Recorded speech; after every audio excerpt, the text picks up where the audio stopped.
നിയമാവർത്തന പുസ്തകത്തിൽ നിന്ന് അദ്ധ്യായം 1. നിയമം വിശദീകരിക്കുന്നു. മോശ ഇസ്രായേൽ ജനത്തോട് പറഞ്ഞ വാക്കുകളാണിവ. ജോർദാൻ്റെ അക്കരെ മരുഭൂമിയിൽ സൂഫിന് എതിർവശത്ത് പാരാൻ, തോഫാൽ, ലാബാൻ, ഹസേറോത്ത്, ദിസഹാബ് എന്നിവയ്ക്കു മധ്യേ അരാബയിൽ വച്ചാണ് മോശ സംസാരിച്ചത്. ഹോറബിൽ നിന്ന് സെയർ മല വഴി കാദേശ് ബർണയ വരെ 11 ദിവസത്തെ യാത്രാ ദൂരമുണ്ട്. ഇസ്രായേൽ ജനത്തിനു വേണ്ടി കർത്താവ് മോശയ്ക്ക് നൽകിയ കൽപ്പനകളെല്ലാം 40-ാം വർഷം 11-ാം മാസം 1-ാം ദിവസം അവൻ അവരോട് വീണ്ടും പറഞ്ഞു. ഹെഷ്ബോണിൽ വസിച്ചിരുന്ന അമോര്യരുടെ രാജാവായ സീഹോനെയും എദ്രയിൽ വെച്ച് അഷ്താരോത്തിൽ വസിച്ചിരുന്ന ബാഷാനിലെ രാജാവായ ഓഗിനെയും തോൽപ്പിച്ചതിനു ശേഷമാണിത്. ജോർദാൻ്റെ അക്കരെ മൊവാബ് ദേശത്ത് വെച്ച് മോശ നിയമം വിശദീകരിക്കുവാൻ തുടങ്ങി. നമ്മുടെ ദൈവമായ കർത്താവ് ഹോറബിൽ വെച്ച് നമ്മോട് അരുളി ചെയ്തു, നിങ്ങൾ ഈ മലയിൽ വേണ്ടത്ര കാലം താമസിച്ചു കഴിഞ്ഞു. ഇനി ഇവിടം വിട്ട് അമോര്യരുടെ മലമ്പ്രദേശത്തേക്കും അവരുടെ അയൽക്കാർ പാർക്കുന്ന മരുഭൂമി, മലമ്പ്രദേശം, സമതലം, നെഗബ്, കടൽ തീരം എന്നിവിടങ്ങളിലേക്കും പോകുവിൻ. കാനാന്യരുടെ ദേശത്തേക്കും ലെബനോനിലേക്കും മഹാനദിയായ യൂഫ്രട്ടീസ് വരെയും നിങ്ങൾ പോകുവിൻ. ഇതാ ആ ദേശം നിങ്ങൾക്ക് ഞാൻ വിട്ടുതന്നിരിക്കുന്നു. കർത്താവ് നിങ്ങളുടെ പിതാക്കന്മാരായ അബ്രഹത്തോടും ഇസഹാക്കിനോടും യാക്കോബിനോടും അവർക്കും സന്തതികൾക്കുമായി നൽകുമെന്ന് വാഗ്ദാനം ചെയ്ത ദേശം ചെന്ന് കൈയടക്കുവിൻ. ന്യായാധിപന്മാരുടെ നിയമനം. അന്നു ഞാൻ നിങ്ങളോട് പറഞ്ഞു, നിങ്ങൾ എനിക്ക് തനിയെ താങ്ങാൻ വയ്യാത്ത ഭാരമാണ്. നിങ്ങളുടെ ദൈവമായ കർത്താവ് നിങ്ങളുടെ എണ്ണം വർദ്ധിപ്പിച്ചിരിക്കുന്നു. നിങ്ങളിന്ന് ആകാശത്തിലെ നക്ഷത്രങ്ങൾ പോലെ സംഖ്യാതീതമായിരിക്കുന്നു. നിങ്ങളുടെ പിതാക്കന്മാരുടെ ദൈവമായ കർത്താവ് നിങ്ങളെ 1000 മടങ്ങ് വർദ്ധിപ്പിക്കുകയും അവിടുന്ന് വാഗ്ദാനം ചെയ്തിട്ടുള്ളതുപോലെ നിങ്ങളെ അനുഗ്രഹിക്കുകയും ചെയ്യട്ടെ. നിങ്ങളുടെ ഭാരങ്ങളും നിങ്ങളുടെ ഇടയിലെ കലഹങ്ങളും എനിക്ക് തനിയെ താങ്ങാനാവുമോ? നിങ്ങൾ അതത് ഗോത്രത്തിൽ നിന്ന് അറിവും വിവേകവും പക്വതയുമുള്ളവരെ തിരഞ്ഞെടുക്കുവിൻ. അവരെ നിങ്ങളുടെ അധിപന്മാരായി നിയമിക്കാം. നീ നിർദ്ദേശിച്ച കാര്യം വളരെ നന്ന് എന്ന് നിങ്ങളപ്പോൾ പറഞ്ഞു. അതുകൊണ്ട് ഞാൻ വിജ്ഞാനികളും പക്വമതികളുമായ ഗോത്രത്തലവന്മാരെ തിരഞ്ഞെടുത്ത് നിങ്ങളുടെ അധിപന്മാരാക്കി. 1000കളുടെയും 100കളുടെയും 50കളുടെയും 10കളുടെയും അധികാരികളായി അവരെ എല്ലാ ഗോത്രങ്ങളിലും നിയമിച്ചു. അക്കാലത്ത് ഞാൻ നിങ്ങളോട് ന്യായാധിപന്മാരോട് കൽപ്പിച്ചു, നിങ്ങളുടെ സഹോദരരിടയിലുള്ള തർക്കങ്ങൾ വിചാരണ ചെയ്യുവിൻ. സഹോദരർ തമ്മിലോ പരദേശിയുമായോ ഉണ്ടാകുന്ന തർക്കങ്ങൾ കേട്ട് നീതിപൂർവം വിധിക്കുവിൻ. സ്വയം വിധിക്കുന്നതിൽ പക്ഷപാതം കാണിക്കാതെ ചെറിയവൻ്റെയും വലിയവൻ്റെയും വാദങ്ങൾ ഒന്നുപോലെ കേൾക്കണം. ന്യായവിധി ദൈവത്തിൻ്റേതാകിയാൽ നിങ്ങൾ മനുഷ്യനെ ഭയപ്പെടേണ്ട. നിങ്ങൾക്ക് തീരുമാനിക്കാൻ പ്രയാസമുള്ള തർക്കങ്ങൾ എൻ്റെ അടുക്കൽ കൊണ്ടുവരുവിൻ, ഞാനവ തീരുമാനിച്ചു കൊള്ളാം. നിങ്ങളുടെ കർത്തവ്യങ്ങൾ എന്തെല്ലാമെന്ന് അന്ന് ഞാൻ നിങ്ങളെ അറിയിച്ചു. കാനാനിലേക്ക് ചാരന്മാർ. നമ്മുടെ ദൈവമായ കർത്താവിൻ്റെ കൽപ്പനയനുസരിച്ച് നാം ഹോറബിൽ നിന്ന് പുറപ്പെട്ട് അമോര്യരുടെ മലമ്പ്രദേശത്തുള്ള വഴിയെ നിങ്ങൾ കണ്ട വിശാലവും ഭയാനകവുമായ മരുഭൂമിയിലൂടെ യാത്ര ചെയ്ത് കാദേശ് ബർണയിലെത്തി. അപ്പോൾ ഞാൻ നിങ്ങളോട് പറഞ്ഞു, നിങ്ങളുടെ ദൈവമായ കർത്താവ് നമുക്ക് തരുന്ന അമോര്യരുടെ മലമ്പ്രദേശം വരെ നിങ്ങളെത്തിയിരിക്കുന്നു. ഇതാ നിങ്ങളുടെ ദൈവമായ കർത്താവ് ഈ ദേശം നിങ്ങൾക്ക് തന്നിരിക്കുന്നു. നിങ്ങളുടെ പിതാക്കന്മാരുടെ ദൈവമായ കർത്താവിൻ്റെ ആജ്ഞ അനുസരിച്ച് ചെന്ന് അത് കൈവശമാക്കുക. ഭയമോ പരിഭ്രമമോ വേണ്ട. അപ്പോൾ നിങ്ങളെല്ലാവരും എൻ്റെ അടുക്കൽ വന്ന് പറഞ്ഞു, ഈ രാജ്യത്തെക്കുറിച്ച് ഗൂഢമായി അന്വേഷിക്കാൻ നമുക്ക് ഏതാനും പേരെ മുൻകൂട്ടി അയക്കാം. ഏത് വഴിക്കാണ് നാം ചെല്ലേണ്ടതെന്നും ഏത് പട്ടണത്തിലേക്കാണ് പ്രവേശിക്കേണ്ടതെന്നുമുള്ള വിവരം അവർ വന്ന് അറിയിക്കട്ടെ. ആ നിർദ്ദേശം എനിക്കിഷ്ടപ്പെട്ടു. അതിനാൽ ഗോത്രത്തിനൊന്നു വെച്ച് 12 പേരെ നിങ്ങളിൽ നിന്ന് ഞാൻ തിരഞ്ഞെടുത്തു. അവർ മലമ്പ്രദേശത്തേക്ക് പുറപ്പെട്ടു എഷ്കോൾ താഴ്വരയിലെത്തി. ആ പ്രദേശത്തെക്കുറിച്ച് രഹസ്യമായി അന്വേഷിച്ചു. അവർ അവിടെ നിന്ന് കുറേ ഫലങ്ങൾ കൊണ്ടുവന്ന് നമുക്ക് തരികയും നമ്മുടെ കർത്താവായ ദൈവം നമുക്ക് നൽകുന്ന ഭൂമി നല്ലതാണെന്ന് അറിയിക്കുകയും ചെയ്തു. എന്നാൽ നിങ്ങൾ അങ്ങോട്ട് പോകാൻ വിസമ്മതിച്ചുകൊണ്ട് നിങ്ങളുടെ ദൈവമായ കർത്താവിൻ്റെ കൽപ്പന ധിക്കരിച്ചു. നിങ്ങൾ കൂടാരങ്ങളിലിരുന്ന് ഇങ്ങനെ പിറുപിറുത്തു, കർത്താവ് നമ്മെ വെറുക്കുന്നു. അതിനാലാണ് നമ്മെ അമോര്യരുടെ കൈകളിൽ ഏൽപ്പിച്ച് നശിപ്പിക്കാനായി ഈജിപ്തിൽ നിന്ന് ഇറക്കിക്കൊണ്ടുവന്നിരിക്കുന്നത്. ആ ജനങ്ങൾ നമ്മേക്കാൾ വലിയവരും ഉയരം കൂടിയവരുമത്രേ. അവരുടെ നഗരങ്ങൾ വലിയവയും ആകാശം മുട്ടുന്ന കോട്ടകളാൽ സുരക്ഷിതങ്ങളുമാണ്. അവിടെ ഞങ്ങൾ അനാക്കിമിൻ്റെ സന്തതികളെ പോലും കണ്ടു. ഇങ്ങനെ പറഞ്ഞ് നമ്മുടെ സഹോദരർ നമ്മെ നഷ്ടധൈര്യരാക്കിയിരിക്കുന്നു. നാം എങ്ങോട്ടാണീ പോകുന്നത്?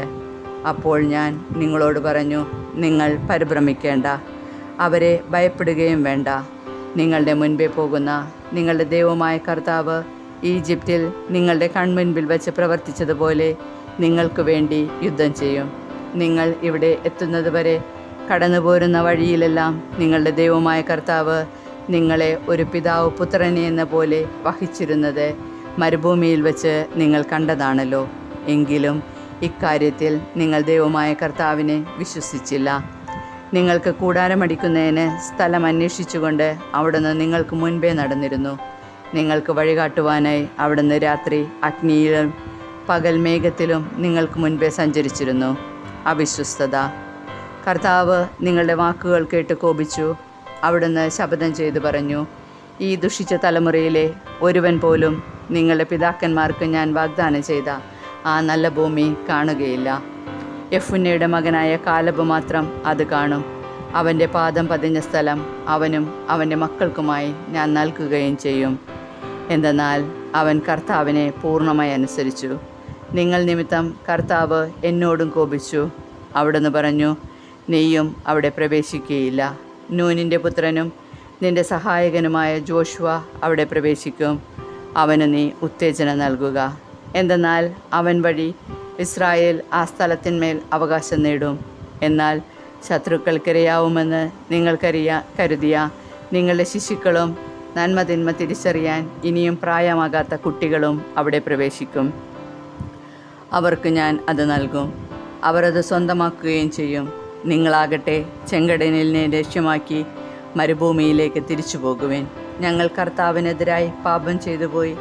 നമ്മുടെ ദൈവമായ കർത്താവിൻ്റെ ആജ്ഞകളെല്ലാം അനുസരിച്ച് ഞങ്ങൾ ചെന്ന് യുദ്ധം ചെയ്തു കൊള്ളാം എന്ന് അപ്പോൾ നിങ്ങൾ പറഞ്ഞു. നിങ്ങൾ ഓരോരുത്തരും ആയുധം ധരിച്ച് മലമ്പ്രദേശത്തേക്ക് കയറിപ്പോകുന്നത് എളുപ്പമാണെന്ന് വിചാരിക്കുകയും ചെയ്തു. അപ്പോൾ കർത്താവ് എന്നോട് അരുൾ ചെയ്തു, അവരോട് പറയുക, നിങ്ങൾ അങ്ങോട്ട് പോകരുത്, യുദ്ധം ചെയ്യുകയും അരുത്. എന്തെന്നാൽ ഞാൻ നിങ്ങളുടെ കൂടെ ഉണ്ടായിരിക്കുകയില്ല. ശത്രുക്കൾ നിങ്ങളെ തോൽപ്പിക്കും. ഞാനത് നിങ്ങളോട് പറഞ്ഞു, നിങ്ങൾ ചെവിക്കൊണ്ടില്ല. കർത്താവിൻ്റെ കൽപ്പന ധിക്കരിച്ച് അഹങ്കാരത്തോടെ മലമ്പ്രദേശത്തേക്ക് കയറി. ആ മലയിൽ താമസിക്കുന്ന അമോര്യർ അപ്പോൾ നിങ്ങൾക്കെതിരെ വന്ന് തേനീച്ചക്കൂട്ടം പോലെ സെയറിൽ ഹോർമ വരെ നിങ്ങളെ പിന്തുടർന്നു നിശേഷം തോൽപ്പിച്ചു. നിങ്ങൾ തിരിച്ചു വന്ന് കർത്താവിൻ്റെ മുൻപിൽ വിലപിച്ചു. എന്നാൽ കർത്താവ് നിങ്ങളുടെ ശബ്ദം കേൾക്കുകയോ നിങ്ങളെ ചെവിക്കൊള്ളുകയോ ചെയ്തില്ല. അതിനാലാണ് നിങ്ങൾ കാദേശിൽ അത്രയും കാലം താമസിക്കേണ്ടി വന്നത്. അധ്യായം 2. കാദേശിൽ നിന്നുള്ള യാത്ര. കർത്താവ് എന്നോട് കൽപ്പിച്ച പ്രകാരം നമ്മൾ തിരിച്ച് ചെങ്കടലിലേക്കുള്ള വഴിയിലൂടെ മരുഭൂമിയിലേക്ക് യാത്ര ചെയ്തു. അനേക ദിവസം നമ്മൾ സെയർ മലയ്ക്ക് ചുറ്റും നടന്നു. അപ്പോൾ കർത്താവ് എന്നോട് ആജ്ഞാപിച്ചു, നിങ്ങൾ ഈ മലയ്ക്ക് ചുറ്റും നടന്നത് മതി.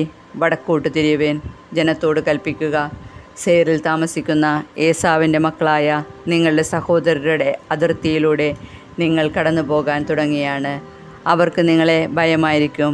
എങ്കിലും നിങ്ങൾ വളരെ ജാഗരൂകരായിരിക്കണം. അവരുമായി കലഹിക്കരുത്. ഏസാവിന് സെയർ മല ഞാൻ അവകാശമായി നൽകിയിരിക്കുന്നതിനാൽ അവരുടെ രാജ്യത്തിൽ കാലുകുത്തുന്നതിന് വേണ്ട സ്ഥലം പോലും ഞാൻ നിങ്ങൾക്ക് തരികയില്ല. നിങ്ങൾക്ക് ആവശ്യമായ ആഹാരം അവരിൽ നിന്ന് വില കൊടുത്ത് വാങ്ങണം. കുടിക്കാനുള്ള വെള്ളം പോലും വിലയ്ക്ക് വാങ്ങണം. എന്തെന്നാൽ നിങ്ങളുടെ ദൈവമായ കർത്താവ് നിങ്ങളുടെ എല്ലാ അധ്വാനങ്ങളിലും നിങ്ങളെ അനുഗ്രഹിച്ചിരിക്കുന്നു. വിശാലമായ ഈ വനഭൂമിയിലൂടെയുള്ള നിങ്ങളുടെ യാത്ര അവിടുന്ന് കാണുന്നു. അവിടുന്ന് 40 സംവത്സരവും നിങ്ങളുടെ കൂടെ ഉണ്ടായിരുന്നു. നിങ്ങൾക്ക് ഒന്നിനും കുറവുണ്ടായില്ല. അതിനാൽ സെയറിൽ താമസിക്കുന്ന ഏസാവിൻ്റെ മക്കളായ നമ്മുടെ സഹോദരരെ കടന്ന് ഏലാത്തിൽ നിന്നും എസിയോൻ ഗേബറിൽ നിന്നുമുള്ള അരാബ വഴിയിലൂടെ യാത്ര ചെയ്തതിന് ശേഷം നമ്മൾ തിരിഞ്ഞ് മൊവാബ് മരുഭൂമിയിലേക്ക് നീങ്ങി. അപ്പോൾ കർത്താവ് എന്നോട് അരുളി ചെയ്തു, മൊവാബ്യരെ ആക്രമിക്കുകയോ അവരോട് ശത്രുത കാട്ടി യുദ്ധത്തിനൊരുമ്പെടുകയോ അരുത്. അവരുടെ രാജ്യത്തിൽ നിന്ന് അല്പം പോലും നിങ്ങൾക്ക് ഞാൻ അവകാശമായി തരികയില്ല. എന്തെന്നാൽ ലോത്തിൻ്റെ മക്കൾക്ക് അവകാശമായി ഞാൻ നൽകിയിരിക്കുന്നതാണ് ആ ദേശം. പണ്ട് ഏമീർ അവിടെ താമസിച്ചിരുന്നു. അനാക്കിമിനെ പോലെ വലുതും മഹത്തും അസംഖ്യവും ഉയരം കൂടിയതുമായ ഒരു ജനതയായിരുന്നു അവർ. അനാക്കിം വംശജരെ പോലെ അവരും റഫായിം എന്ന പേരിൽ അറിയപ്പെട്ടിരുന്നുവെങ്കിലും മൊവാബ്യർ അവരെ ഏമീർ എന്നാണ് വിളിക്കുന്നത്. ഹോര്യരും പണ്ട് സേറിൽ താമസിച്ചിരുന്നു. എന്നാൽ ഏസാവിൻ്റെ മക്കൾ അവരുടെ രാജ്യം കൈയടക്കുകയും അവരെ നശിപ്പിച്ച് അവിടെ താമസമർപ്പിക്കുകയും ചെയ്തു.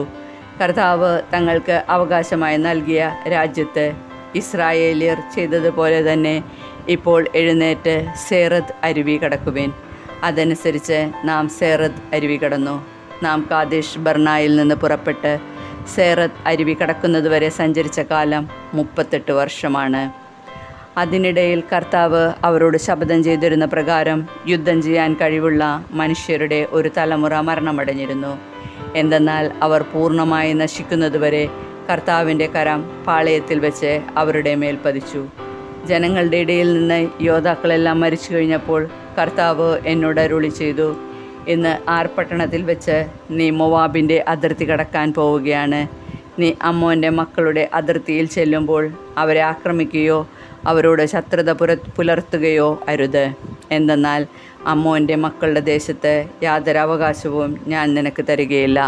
കാരണം അത് ഞാൻ ലോത്തിൻ്റെ മക്കൾക്ക് അവകാശമായി കൊടുത്തതാണ്. അതും റഫായിമിൻ്റെ രാജ്യമെന്നാണ് അറിയപ്പെടുന്നത്. പണ്ട് റഫായിം അവിടെ താമസിച്ചിരുന്നു. അമ്മോന്യർ അവരെ സാസുമ്മി എന്ന് വിളിക്കുന്നു. അനാക്കിമിലെ പോലെ മഹത്തും അസംഖ്യവും ഉയരം കൂടിയതുമായ ജനതയായിരുന്നു അത്. പക്ഷേ കർത്താവ് അമ്മോന്യരുടെ മുൻപിൽ നിന്ന് അവരെ നശിപ്പിച്ചു കളഞ്ഞു. അവർ ആ രാജ്യം കൈയടക്കുകയും അവിടെ താമസമർപ്പിക്കുകയും ചെയ്തു.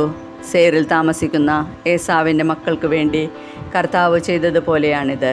അവിടുന്ന് ഹോര്യരെ അവരുടെ മുൻപിൽ നിന്ന് നശിപ്പിക്കുകയും അങ്ങനെ അവർ ആ ദേശം കൈവശമാക്കുകയും ചെയ്തു. ഇന്നും അവർ അവിടെ പാർക്കുന്നു. അവിമ്യരാകട്ടെ ഗാസ വരെയുള്ള ഗ്രാമങ്ങളിൽ താമസിച്ചിരുന്നു. എന്നാൽ കുഫോത്തിൽ നിന്ന് കഫ്തോര്യർ അവരെ നശിപ്പിക്കുകയും അവിടെ താമസമർപ്പിക്കുകയും ചെയ്തു. എഴുന്നേറ്റ് പുറപ്പെടുവിൻ, അർണോൺ അരുവി കടക്കുവിൻ. ഹെഷ്ബോണിലെ അമോര്യ രാജാവായ സീഹോനെയും അവൻ്റെ രാജ്യത്തെയും ഞാൻ നിങ്ങളുടെ കയ്യിൽ ഏൽപ്പിച്ചു തന്നിരിക്കുന്നു. പടവെട്ടി പിടിച്ചടക്കുവാൻ തുടങ്ങുവിൻ. ഇന്ന് ഞാൻ ആകാശത്തിന് കീഴിലുള്ള സകല ജനങ്ങളിലും നിങ്ങളെക്കുറിച്ച് ഭയവും പരിഭ്രമവും ഉളവാക്കാൻ തുടങ്ങിയാണ്. നിങ്ങളെക്കുറിച്ച് കേൾക്കുമ്പോൾ അവർ ഭയന്ന് വിറയ്ക്കുകയും തങ്ങളുടെ മുൻപിൽ വിറങ്ങലിക്കുകയും ചെയ്യും. സീഹോൻ്റെ രാജ്യം കീഴടക്കുന്നു. അപ്രകാരം ഞാൻ ഖെദോമോത്ത് മരുഭൂമിയിൽ നിന്ന് ഹെഷ്ബോണിലെ രാജാവായ സീഹോൻ്റെ അടുത്തേക്ക് സമാധാന സന്ദേശവുമായി ദൂതന്മാരെ അയച്ചു. നിങ്ങളുടെ രാജ്യത്തിലൂടെ ഞാൻ കടന്നുപോയിക്കൊള്ളട്ടെ. വഴിയിലൂടെ മാത്രമേ ഞാൻ പോവുകയുള്ളൂ, ഇടം വലം തിരിയുകയില്ല. ഭക്ഷണവും കുടിക്കാൻ വെള്ളവും നിങ്ങളിൽ നിന്ന് ഞങ്ങൾ വിലയ്ക്ക് വാങ്ങിക്കൊള്ളാം. കാൽനടയായി കടന്നു പോകാൻ മാത്രം അനുവദിച്ചാൽ മതി. സേറിൽ താമസിക്കുന്ന ഏസാവിൻ്റെ മക്കളും ആറിൽ താമസിക്കുന്ന മൊവാബ്യരും എനിക്ക് വേണ്ടി ചെയ്തതുപോലെ ജോർദാനക്കരെ ഞങ്ങളുടെ ദൈവമായ കർത്താവ് ഞങ്ങൾക്ക് നൽകുന്ന ദേശത്തേക്ക് കടന്നു പോകാൻ ഞങ്ങളെ അനുവദിക്കണം. എന്നാൽ ഹെഷ്ബോണിലെ രാജാവായ സീഹോൻ തൻ്റെ ദേശത്തിലൂടെ കടന്നു പോകാൻ നമ്മെ അനുവദിച്ചില്ല. എന്തുകൊണ്ടെന്നാൽ ഇന്ന് നിങ്ങൾ കാണുന്നത് പോലെ അവനെ നിങ്ങളുടെ കയ്യിൽ ഏൽപ്പിച്ചു തരാൻ വേണ്ടി നിങ്ങളുടെ ദൈവമായ കർത്താവ് അവൻ്റെ മനസ്സ് കഠിനമാക്കുകയും ഹൃദയം കർക്കശമാക്കുകയും ചെയ്തു. കർത്താവ് എന്നോട് അരുളി ചെയ്തു, ഇതാ സീഹോനെയും അവൻ്റെ ദേശത്തെയും ഞാൻ നിനക്ക് ഏൽപ്പിച്ചു തരുന്നു. അവൻ്റെ രാജ്യം പിടിച്ചടക്കി സ്വന്തമാക്കാൻ ആരംഭിച്ചു കൊള്ളുക. പിന്നീട് സീഹോനും അവൻ്റെ ജനമൊക്കെയും കൂടെ നമുക്കെതിരായി യാഹാസിൽ വെച്ച് യുദ്ധത്തിന് വന്നു. അപ്പോൾ നമ്മുടെ ദൈവമായ കർത്താവ് അവനെ നമുക്ക് ഏൽപ്പിച്ചു തന്നു. അവനെയും മക്കളെയും അവൻ്റെ ജനത്തെയും നാം തോൽപ്പിച്ചു. അവൻ്റെ സകല പട്ടണങ്ങളും നാം പിടിച്ചടക്കി. സ്ത്രീകളും കുഞ്ഞുങ്ങളും അടക്കം അവയിലുണ്ടായിരുന്ന സകല മനുഷ്യരെയും വധിച്ചു. ആരും അവശേഷിച്ചില്ല. കന്നുകാലികളും പിടിച്ചെടുത്ത പട്ടണങ്ങളിലെ മറ്റു കൊള്ള വസ്തുക്കളും മാത്രം നമ്മളെടുത്തു. അർണോൺ അരുവിക്കരയിലുള്ള അരോവർ പട്ടണവും അരുവിയുടെ താഴ്വരയിലെ പട്ടണവും മുതൽ ഗിലെയാദ് വരെ നമുക്ക് പിടിച്ചടക്കാനാവാത്ത ഒരു പട്ടണവും ഉണ്ടായിരുന്നില്ല. നമ്മുടെ ദൈവമായ കർത്താവ് അവയെല്ലാം നമ്മുടെ കരങ്ങളിൽ ഏൽപ്പിച്ചു തന്നു. യാബോക്ക് നദിയുടെ തീരങ്ങളും മലനാട്ടിലെ നഗരങ്ങളും ഉൾക്കൊള്ളുന്ന അമോര്യരുടെ രാജ്യത്തേക്കും നമ്മുടെ ദൈവമായ കർത്താവ് വിലക്കിയിരുന്ന ഒന്നിലേക്കും നിങ്ങൾ പ്രവേശിച്ചില്ല. അധ്യായം 3. ഓഗിനെ കീഴടക്കുന്നു. നമ്മൾ തിരിഞ്ഞ് ബാഷാനിലേക്കുള്ള വഴിയിലൂടെ കയറിപ്പോയി. അപ്പോൾ ബാഷാൻ രാജാവായ ഓഗും അയാളുടെ സകല ജനവും എദ്രയിൽ വെച്ച് നമുക്കെതിരെ യുദ്ധം ചെയ്യാൻ വന്നു. എന്നാൽ കർത്താവ് എന്നോട് പറഞ്ഞു, അവനെ ഭയപ്പെടേണ്ട. എന്തെന്നാൽ അവനെയും അവൻ്റെ ജനത്തെയും രാജ്യത്തെയും ഞാൻ നിൻ്റെ കരങ്ങളിൽ ഏൽപ്പിച്ചിരിക്കുന്നു. എഷ്ബോണിൽ താമസിച്ചിരുന്ന അമോര്യ രാജാവായ സീഹോനോട് നിങ്ങൾ ചെയ്തതുപോലെ ഇവനോടും ചെയ്യണം. അപ്രകാരം നമ്മുടെ ദൈവമായ കർത്താവ് ബാഷാൻ രാജാവായ ഓഗിനെയും അവൻ്റെ ജനത്തെയും നമ്മുടെ കരങ്ങളിൽ ഏൽപ്പിച്ചു തന്നു. നാം അവരെ നിശേഷം സംഹരിച്ചു കളഞ്ഞു. അവൻ്റെ എല്ലാ പട്ടണങ്ങളും അന്ന് നാം പിടിച്ചടക്കി. കീഴടക്കാത്ത ഒരു പട്ടണവുമില്ലായിരുന്നു. 60 പട്ടണങ്ങൾ ഉൾക്കൊള്ളുന്ന അർഗോബ് പ്രദേശമായിരുന്നു ബാഷാനിലെ ഓഗിൻ്റെ സാമ്രാജ്യം. ഉയർന്ന കോട്ടകളും വാതിലുകളും ഓടാമ്പലുകളും കൊണ്ട് സുരക്ഷിതമാക്കപ്പെട്ട പട്ടണങ്ങളായിരുന്നു അവ. ഇവയ്ക്ക് പുറമെ കോട്ടകളില്ലാത്ത അനേകം ചെറിയ പട്ടണങ്ങളുമുണ്ടായിരുന്നു. അവയെല്ലാം നമ്മൾ നിശേഷം നശിപ്പിച്ചു. ഹെഷ്ബോണിലെ സീഹോനോട് നാം പ്രവർത്തിച്ചതുപോലെ ഓരോ പട്ടണവും പുരുഷന്മാരും സ്ത്രീകളും കുഞ്ഞുങ്ങളുമടക്കം നമ്മൾ നശിപ്പിച്ചു. എന്നാൽ പട്ടണത്തിലെ കന്നുകാലികളും കൊള്ളവസ്തുക്കളും നമ്മളെടുത്തു. ജോർദാൻ്റെ അക്കരെ അർണോൺ നദി മുതൽ ഹെർമോൺ മല വരെയുള്ള പ്രദേശം മുഴുവൻ 2 അമോര്യ രാജാക്കന്മാരിൽ നിന്ന് അന്ന് നമ്മൾ പിടിച്ചടക്കി. ഹെർമോണിനെ സീദോണിയർ സിറിയോൺ എന്നും അമോര്യർ സെനീർ എന്നും വിളിക്കുന്നു. സമതലത്തിലെ എല്ലാ പട്ടണങ്ങളും ഗിലെയാദ് മുഴുവനും ബാഷാനിലെ ഓഗിൻ്റെ സാമ്രാജ്യത്തിലെ പട്ടണങ്ങളായ സൽക്കായും എദ്രയും വരെയുള്ള പ്രദേശവും നമ്മൾ പിടിച്ചെടുത്തു. റഫായിം വംശത്തിൽ ബാഷാൻ രാജാവായ ഓഗു മാത്രമേ അവശേഷിച്ചിരുന്നുള്ളൂ. അവൻ്റെ കട്ടിൽ ഇരുമ്പ് കൊണ്ടുള്ളതായിരുന്നു. അത് ഇന്നും അമോര്യരുടെ റിബ്ബായിലുണ്ടല്ലോ. സാധാരണ അളവിൽ 9 മുഴമായിരുന്നു അതിൻ്റെ നീളം, വീതി 4 മുഴവും. ജോർദാന് കിഴക്കുള്ള ഗോത്രങ്ങൾ. ഈ ദേശം അന്ന് നാം കൈവശമാക്കിയപ്പോൾ അർണോൺ നദീതീരത്തുള്ള അരോവേർ മുതൽ ഗിലെയാദ് മലനാടിൻ്റെ പകുതി വരെയുള്ള പ്രദേശവും അവിടെയുള്ള പട്ടണങ്ങളും ഞാൻ റൂബൻ്റെയും ഗാദിൻ്റെയും ഗോത്രങ്ങൾക്ക് കൊടുത്തു. ഗിലെയാദിൻ്റെ ബാക്കി ഭാഗവും ഓഗിൻ്റെ സാമ്രാജ്യവുമായിരുന്ന ബാഷാൻ മുഴുവനും അർഗോബ് പ്രദേശം മനാസയുടെ അർദ്ധഗോത്രത്തിനു ഞാൻ നൽകി. റഫായിമിൻ്റെ ദേശമെന്നാണ് ഇത് വിളിക്കപ്പെടുന്നത്. മനാസെ ഗോത്രജനായ യായിർ ഗഷൂറിയരുടെയും മാക്കത്യരുടെയും അതിർത്തി വരെയുള്ള അർഗോബ് പ്രദേശം കൈവശമാക്കി. അതിന് തൻ്റെ പേരനുസരിച്ച് ബാഷാൻ ഹബ്ബോത്ത് യായിർ എന്ന് പേർ കൊടുത്തു. അതുതന്നെയാണ് ഇന്നും അതിൻ്റെ പേര്. മാക്കീറിന് ഞാൻ ഗിലെയാദ് കൊടുത്തു. ഗിലെയാദ് മുതൽ അർണോൻ വരെയുള്ള പ്രദേശം റൂബൻ്റെയും ഗാദിൻ്റെയും ഗോത്രങ്ങൾക്ക് ഞാൻ കൊടുത്തു. നദിയുടെ മധ്യമാണ് അതിർത്തി. അമോന്യരുടെ അതിർത്തിയിലുള്ള യാബോക്ക് നദി വരെയാണ് ആ പ്രദേശം. ജോർദാൻ അതിർത്തിയായി അരാബയും കിന്നരേത്ത് മുതൽ കിഴക്ക് പിസ്ഗ മലയുടെ ചരിവിന് താഴെ ഉപ്പുകടലായ അരാബ കടൽ വരെയുള്ള സ്ഥലം അവർക്ക് കൊടുത്തു. അന്ന് ഞാൻ നിങ്ങളോട് ആജ്ഞാപിച്ചു, നിങ്ങളുടെ ദൈവമായ കർത്താവ് നിങ്ങൾക്ക് കൈവശമാക്കാനായി ഈ ദേശം നൽകിയിരിക്കുന്നു. നിങ്ങളിൽ ശക്തരായ എല്ലാ പുരുഷന്മാരും ആയുധധാരികളായി നിങ്ങളുടെ സഹോദരരായ ഇസ്രായേല്യരുടെ മുൻപേ പോകണം. എന്നാൽ നിങ്ങളുടെ ഭാര്യമാരും കുഞ്ഞുങ്ങളും കന്നുകാലികളും, നിങ്ങൾക്ക് ധാരാളം കന്നുകാലികളുണ്ടെന്ന് എനിക്കറിയാം, ഞാൻ നിങ്ങൾക്ക് നൽകിയിട്ടുള്ള പട്ടണങ്ങളിൽ തന്നെ പാർക്കട്ടെ. കർത്താവ് നിങ്ങൾക്ക് തന്നതുപോലെ നിങ്ങളുടെ സഹോദരർക്കും വിശ്രമം നൽകുകയും ജോർദാൻ്റെ അക്കരെ നിങ്ങളുടെ ദൈവമായ കർത്താവ് അവർക്ക് നൽകുന്ന ദേശം അവരും കൈവശമാക്കുകയും ചെയ്യുന്നതുവരെ നിങ്ങൾ അവരുടെ മുൻപേ പോകണം. അതിനുശേഷം ഞാൻ നിങ്ങൾക്ക് തന്നിട്ടുള്ള അവകാശത്തിലേക്ക് നിങ്ങൾക്ക് മടങ്ങിപ്പോകാം.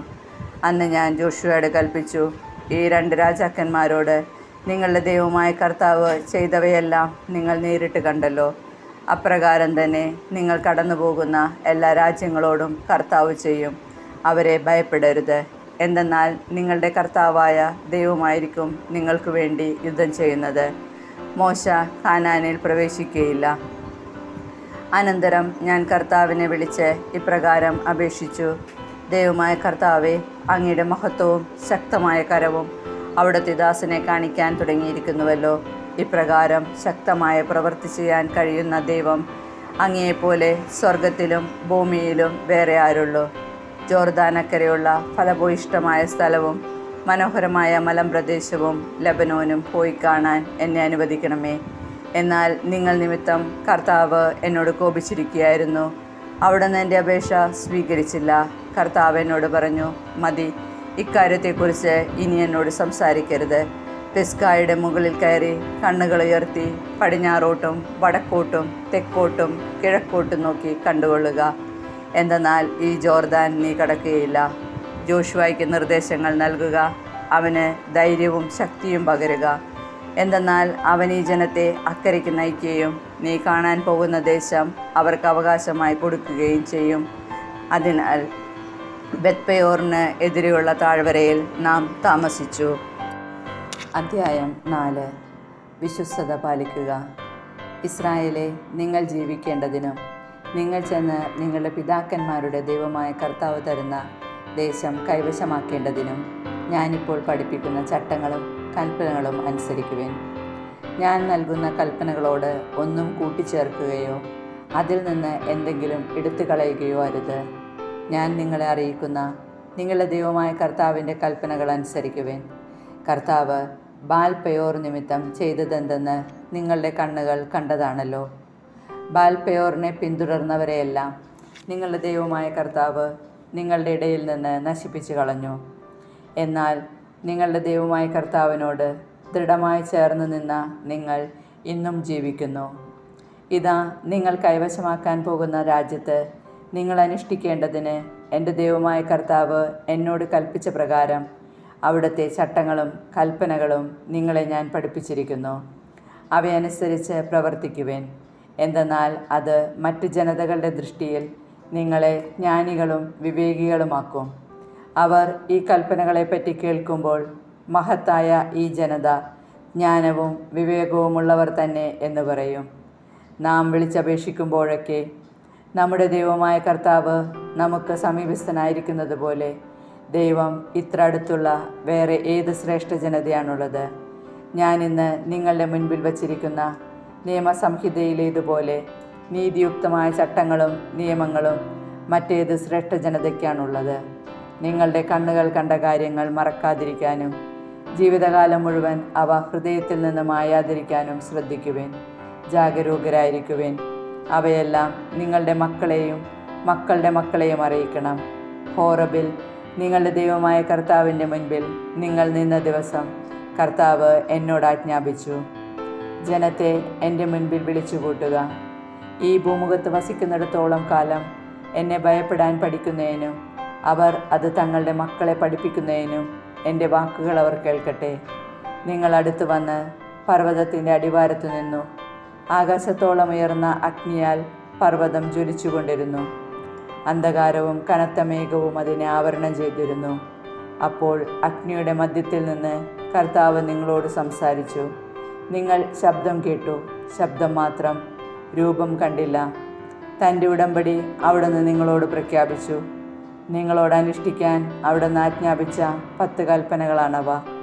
2 കൽപ്പലകകളിൽ അവിടുന്ന് അവ എഴുതി. നിങ്ങൾ ചെന്ന് കൈവശമാക്കുന്ന ദേശത്ത് നിങ്ങൾ അനുഷ്ഠിക്കേണ്ട ചട്ടങ്ങളും നിയമങ്ങളും നിങ്ങളെ പഠിപ്പിക്കാൻ കർത്താവ് അന്ന് എന്നോട് കൽപ്പിച്ചു. വിഗ്രഹാരാധനയ്ക്കെതിരെ. അതിനാൽ നിങ്ങൾ പ്രത്യേകം ശ്രദ്ധിക്കുവിൻ. ഹോറബിൽ വെച്ച് അഗ്നിയുടെ മധ്യത്തിൽ നിന്ന് കർത്താവ് നിങ്ങളോട് സംസാരിച്ച ദിവസം നിങ്ങളൊരു രൂപവും കണ്ടില്ല. അതിനാൽ എന്തിൻ്റെയെങ്കിലും സാദൃശ്യത്തിൽ പുരുഷൻ്റെയോ സ്ത്രീയുടെയോ ഭൂമിയിലുള്ള ഏതെങ്കിലും മൃഗത്തിൻ്റെയോ ആകാശത്തിലെ ഏതെങ്കിലും പറവയുടെയോ നിലത്തിഴയുന്ന ഏതെങ്കിലും ജന്തുവിൻ്റെയോ ഭൂമിക്കടിയിലെ ജലത്തിൽ വസിക്കുന്ന ഏതെങ്കിലും മത്സ്യത്തിൻ്റെയോ സാദൃശ്യത്തിൽ വിഗ്രഹമുണ്ടാക്കി നിങ്ങളെ തന്നെ അശുദ്ധരാകാതിരിക്കാൻ സൂക്ഷിച്ചുകൊള്ളുവിൻ.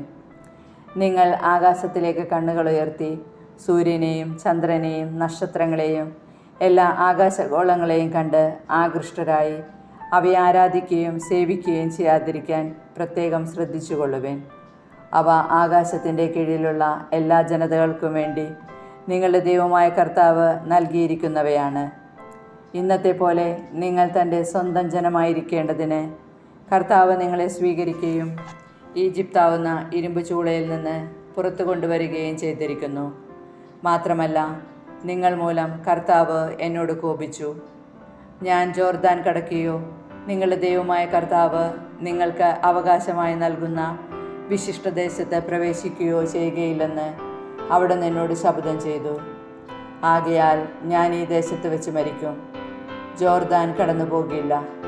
എന്നാൽ നിങ്ങൾ കടന്നു ചെന്ന് ആ വിശിഷ്ടദേശം കൈവശപ്പെടുത്തും. നിങ്ങളുടെ ദൈവമായ കർത്താവ് നിങ്ങളുമായി ഉണ്ടാക്കിയ ഉടമ്പടി മറക്കാതിരിക്കാനും അവിടുന്ന് വിലക്കിയിട്ടുള്ളതുപോലെ എന്തിൻ്റെയെങ്കിലും സാദൃശ്യത്തിൽ വിഗ്രഹമുണ്ടാകാതിരിക്കാനും ശ്രദ്ധിക്കുവിൻ. എന്തെന്നാൽ നിങ്ങളുടെ ദൈവമായ കർത്താവ് ദഹിപ്പിക്കുന്ന അഗ്നിയാണ്, അസഹിഷ്ണുവായ ദൈവമാണ്. നിങ്ങൾക്ക് മക്കളും മക്കളുടെ മക്കളും ജനിക്കുകയും നിങ്ങൾ അവിടെ വളരെ കാലം താമസിക്കുകയും ചെയ്യുമ്പോൾ എന്തിൻ്റെയെങ്കിലും സാദൃശ്യത്തിൽ വിഗ്രഹമുണ്ടാക്കി നിങ്ങളെ തന്നെ അശുദ്ധരാക്കുകയും നിങ്ങളുടെ ദൈവമായ കർത്താവിൻ്റെ കോപം ജ്വലിക്കുമാറ് അവിടുത്തെ മുൻപിൽ തിന്മ പ്രവർത്തിക്കുകയും ചെയ്താൽ, ഞാനിന്ന് ആകാശത്തെയും ഭൂമിയെയും നിങ്ങൾക്കെതിരെ സാക്ഷികളാക്കി പറയുന്നു, ജോർദാൻ കടന്ന് നിങ്ങൾ കൈവശമാക്കാൻ പോകുന്ന ദേശത്തു നിന്ന് നിങ്ങൾ അറ്റുപോകും. അവിടെ നിങ്ങൾ ദീർഘകാലം വസിക്കുകയില്ല, നിങ്ങൾ നശിപ്പിക്കപ്പെടും. കർത്താവ് നിങ്ങളെ ജനതകളുടെ ഇടയിൽ ചിതറിക്കും. നിങ്ങളെ ചുരുക്കം പേർ മാത്രം അവശേഷിക്കും. അവിടെ മനുഷ്യനിർമ്മിതമായ ദൈവങ്ങളെ കാണുകയോ കേൾക്കുകയോ ഭക്ഷിക്കുകയോ ഘ്രാണിക്കുകയോ ചെയ്യാത്ത കല്ലിനെയും തടിയെയും നിങ്ങൾ സേവിക്കും. എന്നാൽ അവിടെ വച്ച് നിങ്ങളുടെ ദൈവമായ കർത്താവിനെ പൂർണ്ണ ഹൃദയത്തോടും പൂർണ്ണ ആത്മാവോടും കൂടെ അന്വേഷിച്ചാൽ നിങ്ങൾ അവിടത്തെ കണ്ടെത്തും. നിങ്ങൾക്ക് ക്ലേശമുണ്ടാവുകയും അവസാന നാളുകളിൽ ഇവയൊക്കെയും നിങ്ങൾക്ക് സംഭവിക്കുകയും ചെയ്യുമ്പോൾ നിങ്ങൾ നിങ്ങളുടെ ദൈവമായ കർത്താവിങ്കിലേക്ക് തിരിയുകയും അവിടുത്തെ സ്വരം ശ്രവിക്കുകയും ചെയ്യും. നിങ്ങളുടെ ദൈവമായ കർത്താവ് കരുണയുള്ളവനാണ്. അവിടുന്ന് നിങ്ങളെ കൈവെടിയുകയോ നശിപ്പിക്കുകയോ നിങ്ങളുടെ പിതാക്കന്മാരോട് ശപഥം ചെയ്തിട്ടുള്ള ഉടമ്പടി വിസ്മരിക്കുകയോ ഇല്ല. കഴിഞ്ഞ കാലത്തെപ്പറ്റി ദൈവം മനുഷ്യനെ ഭൂമുഖത്ത് സൃഷ്ടിച്ചതു മുതലുള്ള കാലത്തെപ്പറ്റി ആകാശത്തിൻ്റെ ഒരറ്റം മുതൽ മറ്റേ അറ്റം വരെ ചോദിക്കുക. ഇതുപോലൊരു മഹാസംഭവം എന്തെങ്കിലും ഉണ്ടായിട്ടുണ്ടോ? ഇതുപോലൊന്ന് കേട്ടിട്ടുണ്ടോ? ഏതെങ്കിലും ജനത എന്നെങ്കിലും അഗ്നിയുടെ മധ്യത്തിൽ നിന്ന് സംസാരിക്കുന്ന ദൈവത്തിൻ്റെ ശബ്ദം നിങ്ങൾ കേട്ടതുപോലെ കേൾക്കുകയും പിന്നെ ജീവിച്ചിരിക്കുകയും ചെയ്തിട്ടുണ്ടോ? നിങ്ങളുടെ ദൈവമായ കർത്താവ് ഈജിപ്തിൽ വെച്ച് നിങ്ങൾ കാണുകെ നിങ്ങൾക്ക് വേണ്ടി ചെയ്തതുപോലെ മഹാമാരികൾ, അടയാളങ്ങൾ, അത്ഭുതങ്ങൾ, യുദ്ധങ്ങൾ, കരബലം, ശക്തിപ്രകടനം, ഭയാനകമായ പ്രവൃത്തികൾ എന്നിവയാൽ തനിക്കായി ഒരു ജനതയെ മറ്റൊരു ജനതയുടെ മധ്യത്തിൽ നിന്ന് തിരഞ്ഞെടുക്കാൻ ഏതെങ്കിലും ദൈവം എന്നെങ്കിലും ഉദ്യമിച്ചിട്ടുണ്ടോ? കർത്താവാണ് ദൈവമെന്നും അവിടുന്നല്ലാതെ മറ്റൊരു ദൈവമില്ലെന്നും നിങ്ങളറിയാൻ വേണ്ടിയാണ് ഇവയെല്ലാം നിങ്ങളുടെ മുൻപിൽ കാണിച്ചത്. നിങ്ങളെ പഠിപ്പിക്കാൻ ആകാശത്തു നിന്ന് തൻ്റെ സ്വരം നിങ്ങളെ കേൾപ്പിച്ചു. ഭൂമിയിൽ തൻ്റെ മഹത്തായ അഗ്നി കാണിച്ചു. അഗ്നിയുടെ മധ്യത്തിൽ നിന്ന് അവിടുത്തെ വാക്കുകൾ നിങ്ങൾ കേട്ടു. അവിടുന്ന് നിങ്ങളുടെ പിതാക്കന്മാരെ സ്നേഹിച്ചതുകൊണ്ട് അവർക്ക് ശേഷം അവരുടെ സന്താനങ്ങളെ തിരഞ്ഞെടുത്തു. അവിടുന്ന് തൻ്റെ മഹാശക്തിയും സാന്നിധ്യവും പ്രകടമാക്കിക്കൊണ്ട് നിങ്ങളെ ഈജിപ്തിൽ നിന്ന് കൊണ്ടുവരികയും ചെയ്തു. നിങ്ങളെക്കാൾ വലിയവരും ശക്തരുമായ ജനതകളെ നിങ്ങളുടെ മുൻപിൽ നിന്ന് നീക്കിക്കളയുകയും നിങ്ങളെ കൊണ്ടുവന്ന് ഇന്നത്തേതുപോലെ അവരുടെ ദേശം നിങ്ങൾക്ക് അവകാശമായി തരാനും വേണ്ടിയായിരുന്നു അത്. മുകളിൽ സ്വർഗത്തിലും താഴെ ഭൂമിയിലും കർത്താവല്ലാതെ മറ്റൊരു ദൈവമില്ലെന്ന് ഗ്രഹിച്ച് അത് ഹൃദയത്തിൽ ഉറപ്പിക്കുവിൻ. ആകയാൽ നിങ്ങൾക്കും നിങ്ങളുടെ സന്തതികൾക്കും നന്മയുണ്ടാകുവാനും ദൈവമായ കർത്താവ് നിങ്ങൾക്ക് ശാശ്വതമായി തരുന്ന ദേശത്ത് ദീർഘകാലം വസിക്കാനും വേണ്ടി കർത്താവിൻ്റെ ചട്ടങ്ങളും പ്രമാണങ്ങളും പാലിക്കുവിൻ എന്ന് ഞാൻ നിങ്ങളോട് കൽപ്പിക്കുന്നു. അഭയനഗരങ്ങൾ. പിന്നീട് ജോർദാനക്കരെ കിഴക്ക് ഭാഗത്ത് 3 പട്ടണങ്ങൾ മോശ വേർതിരിച്ചു. പൂർവ്വവിരോധം കൂടാതെ അബദ്ധവശാൽ തൻ്റെ അയൽക്കാരനെ വധിക്കാനിടയായവന് ആ പട്ടണങ്ങളിൽ ഒന്നിൽ ഓടിയെത്തി ജീവൻ രക്ഷിക്കാൻ വേണ്ടിയാണത്. മരുഭൂമിയിലെ സമതല പ്രദേശത്ത് സ്ഥിതി ചെയ്യുന്ന ബേസർ റൂബൻ വംശജർക്കും, ഗിലെയാദിലുള്ള റാമോത്ത് ഗാദ് വംശജർക്കും, ബാഷാനിലുള്ള ഗോലാൻ മനാസെ വംശജർക്കും വേണ്ടിയാണ്. മോശ ഇസ്രായേൽ മക്കൾക്ക് കൊടുത്ത നിയമമാണിത്. ഈജിപ്തിൽ നിന്ന് പുറത്തു കടന്നതിന് ശേഷം കൽപ്പിച്ച അനുശാസനങ്ങളും ചട്ടങ്ങളും നിയമങ്ങളും ജോർദാന്റെ മറുകര ബെത് പയോറിനെതിരെയുള്ള താഴ്വരയിൽ വെച്ചാണ് മോശ ഈ കൽപ്പനകൾ നൽകിയത്. ഈജിപ്തിൽ നിന്ന് പുറത്തു കടന്നതിന് ശേഷം മോശയും ഇസ്രായേൽ ജനവും തോൽപ്പിച്ച ഹെഷ്ബോണിൽ വസിച്ചിരുന്ന അമോര്യ രാജാവായ സീഹോന്റെ രാജ്യത്തിലായിരുന്നു ബെത് പെയോർ. അവർ സീഹോന്റെ രാജ്യവും ബാഷാനിലെ രാജാവായ ഓഗിന്റെ രാജ്യവും കൈവശമാക്കി. ജോർദാനക്കരെ കിഴക്ക് ഭാഗത്ത് വസിച്ചിരുന്ന അമോര്യ രാജാക്കന്മാരായിരുന്നു അവർ. അർണോൺ നദിയുടെ തീരത്ത് സ്ഥിതി ചെയ്യുന്ന അരോവേർ മുതൽ സിയോൻ മല, അതായത് ഹെർമോൺ വരെയും, ജോർദാന്റെ മറുകര കിഴക്ക് ഭാഗത്തുള്ള അരാബ മുഴുവനും, പിസ്ഗായുടെ ചെരുവിന് താഴെയുള്ള അരാബ കടൽ വരെയുമാണ് അവർ കൈവശപ്പെടുത്തിയത്.